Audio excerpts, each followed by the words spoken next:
Evelyn Carter never thought a quiet morning at her son's fishing dock would turn into a nightmare. The serene sound of lapping waves at Sunrise Bay Harbor was suddenly shattered by the roar of motorcycle engines. Within moments, Evelyn found herself surrounded by the notorious Iron Fangs, a gang feared across 3 states. Known for their ruthlessness, the gang's leader circled Evelyn like a predator, exuding menace. But they had no idea what they had just walked into. Noah Carter, Evelyn's son, appeared to the world as a humble fisherman. His weathered hands, patient smile, and unassuming demeanor made him seem like just another small-town man. The gang saw him as weak, a man they could easily intimidate. What they didn't know was that Noah was a retired Marine recon operative, a man forged in the fires of war. And they were about to learn a harsh lesson. The morning mist clung to the bay as Evelyn adjusted the ropes on one of the boats, her breath visible in the crisp air. At 62, she carried herself with the quiet confidence of someone who had spent decades by the water, running the family's charter fishing business. The calm of the morning was broken by the ominous rumble of motorcycles. 7 riders emerged from the fog like a pack of wolves, their leather vests adorned with patches of skulls and snarling wolves. Their leader, Mason Kane, a man with a jagged scar down his face, dismounted and approached Evelyn with a smirk. "Well, well," Mason drawled mockingly. "Looks like someone's grandma is playing with boats this morning." Evelyn's gaze was steady. "This is private property. Unless you have business here, you need to leave." Mason's smirk widened. "Private property? Lady, you've got it all wrong. We go where we want, when we want. And today, this little marina belongs to us." Inside the marina office, Tony, one of Noah's employees, watched the scene unfold. His hands trembled as he reached for the phone and dialed Noah's number.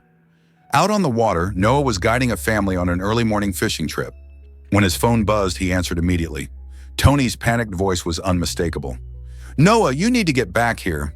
The Iron Fangs just rolled in, and they're cornering your mom." Noah's jaw tightened. "I'm on my way." Back at the dock, Evelyn stood her ground as Mason's men closed in. Mason sneered. "Where's your son, huh? Out pretending to be a fisherman while you handle the real work." Before Evelyn could respond, the rumble of an approaching boat engine cut through the tension. Relief flooded her as she recognized Noah's vessel. Mason turned toward the sound, his smirk faltering as the boat came into view. Noah docked with practiced ease, his movements calm but his eyes sharp, scanning the scene with the precision of a man trained for high-stakes situations. As Noah stepped onto the dock, Mason mocked. "Ah, there he is. The fisherman. Gonna show us how to tie some knots, sonny?" Noah ignored the taunt and walked to his mother's side. "You okay, Mom?" he asked softly. "I'm fine," Evelyn replied, "but they're not leaving." Noah nodded, his gaze hardening as he turned to Mason. "You've got 2 options," he said evenly. "Get on your bikes and leave, or find out what happens when you don't." Mason's eyes narrowed. Big talk for a guy outnumbered 7-1. Noah's lips curved into a faint smile. "Numbers aren't everything."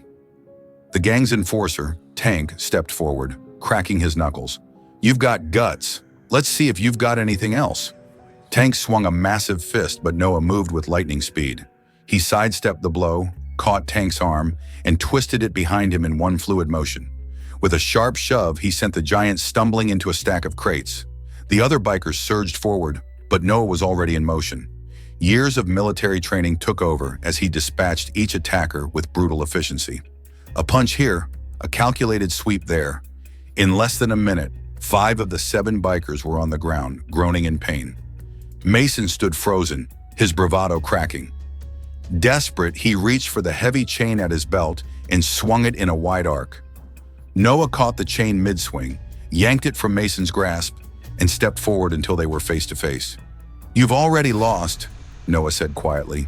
"Don't make it worse."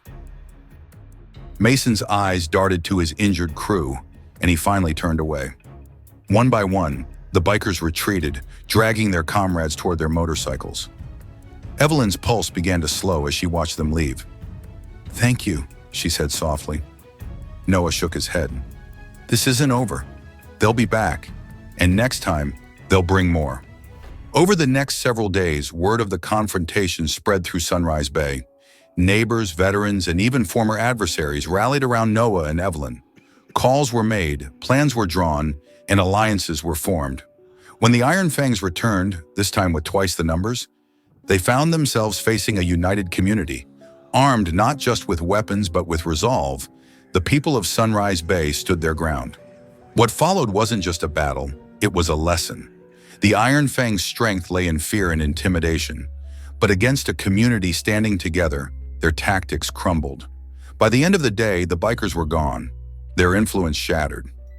In their place, something stronger took root, a sense of unity and resilience that would define Sunrise Bay for years to come. The moral of this story revolves around the extraordinary strength found in unity, courage, and resilience, as demonstrated by Evelyn and Noah Carter in the people of Sunrise Bay. Evelyn's calm defiance against Mason Kane in the Iron Fangs shows that bravery can take many forms, even in the face of overwhelming danger. Meanwhile, Noah's transformation from a humble fisherman into a protector revealed that true strength often lies hidden beneath a quiet exterior. His unwavering courage and military expertise not only saved his mother, but also inspired a community to take a stand. When the Iron Fangs returned with greater numbers, it was not just Noah's skill that stood against them, but the collective spirit of Sunrise Bay. Neighbors, veterans, and former adversaries united to protect their home, proving that intimidation and fear can never prevail against a determined and united front. Mason Kane and his gang learned a harsh lesson that day. When people come together for a just cause, their combined strength can dismantle even the most formidable threats. This story teaches us that standing together with courage and resolve can overcome even the darkest challenges.